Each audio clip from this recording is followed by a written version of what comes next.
First of all ఈ arbitrage అంటే ఏంటి? చాలా సింపుల్ అండి.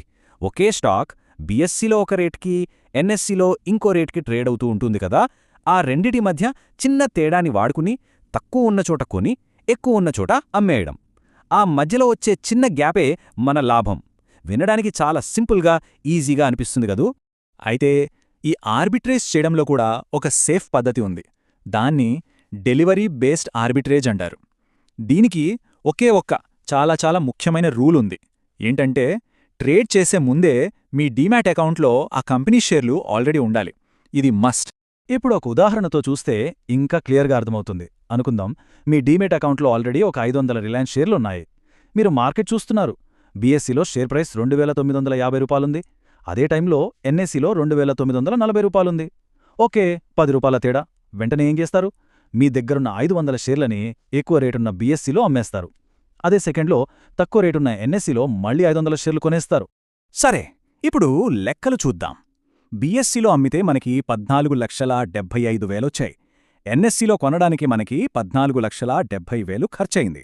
అంటే గ్రాస్ ప్రాఫిట్ 5,000 రూపాయలు. కానీ ఆగండి, దీంట్లోంచి ట్యాక్సులు, బ్రోకరేజ్ ఛార్జీలు అన్నీ పోగా చేతికి వచ్చేది అంటే నెట్ ప్రాఫిట్ సుమారుగా 3,000 రూపాయలుంటుంది.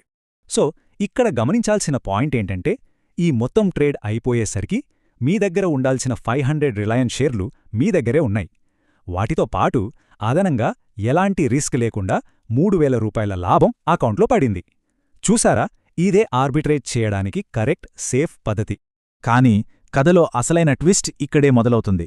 చాలామంది, ముఖ్యంగా కొత్తగా మార్కెట్లోకి వచ్చిన వాళ్ళు ఇక్కడే ఒక పెద్ద తప్పు చేస్తారు. వాళ్ళేమనుకుంటారంటే, అరే, నా దగ్గర అసలు షేర్లే లేవు, అయినా పర్లేదు, ఎన్ఎస్సీలో కొని వెంటనే బీఎస్సీలో అమ్మేస్తే లాభమొస్తుంది కదా అని. ఈ ఆలోచనే పెద్ద ప్రమాదానికి దారితీస్తుంది. ఈ తప్పుడు పద్ధతినే మనం ఇంట్రాడే ఆర్బిట్రేజ్ అంటాం. ఇది అక్షరాలా ఒక ప్రమాదకరమైన ట్రాప్. ఎందుకంటే చేతిలో షేర్లు లేకుండా కేవలం ఒకే రోజులో ఆ రెండు ఎక్స్చేంజ్ల మధ్య ఉన్న చిన్న ప్రైస్ గ్యాప్తో డబ్బులు సంపాదించేద్దామని ట్రై చేయడమే ఈ ట్రాప్. ఇంకో ఉదాహరణ తీసుకుందాం. టాటా మోటార్స్ షేర్ ఎన్ఎస్సీలో 1000 రూపాయలు, బీఎస్సీలో 1,500 రూపాయలు ఉంది. ఇప్పుడు ఒక ట్రేడర్ తన దగ్గర ఒక్క షేర్ కూడా లేకపోయినా ఎన్ఎస్సీలో కొని వెంటనే బీఎస్సీలో అమ్మేశాడు. ఏమవుతుందప్పుడు? ప్రాఫిట్ వస్తుందా?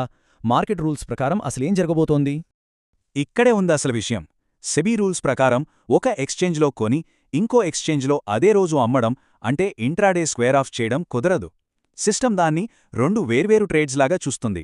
అంటే ఎన్ఎస్సీలో మీరు షేర్లను డెలివరీ కోసం కొన్నారు, బీఎస్సీలో మీ దగ్గర లేని షేర్లను అమ్మేశారు.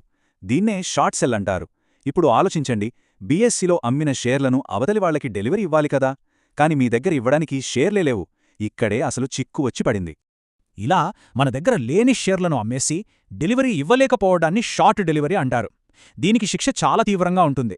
ఎక్స్చేంజు మీ మీద ఒక భారీ జరిమానా వేస్తుంది. దాన్ని టెక్నికల్గా యాక్షన్ పెనాల్టీ అని పిలుస్తారు. అంటే ఏం జరుగుతుందంటే, మీరు షేర్లు డెలివరీ ఇవ్వలేకపోయారు కదా, సో ఎక్స్చేంజ్ ఓపెన్ మార్కెట్లో ఆ షేర్లను వేలం వేసి కొంటుంది. ఆ కొన్న రేటుకి మీరు అమ్మిన రేటుకి మధ్య ఉన్న నష్టమంతా మీ నెత్తినే పడుతుంది. ఈ పెనాల్టీ ఒక్కోసారి ఆ షేర్ల విలువలో 20% వరకు కూడా ఉండొచ్చు. జస్ట్ ఊహించుకోండి, మనం ఆశపడింది ఓ 5,000 రూపాయల లాభానికి, కాని దానివల్ల మనకి 2 లక్షల రూపాయల వరకు పెనాల్టీ పడే అవకాశముంది. అందుకే దీన్ని ఒక ప్రమాదకరమైన ట్రాప్ అని చెప్పింది.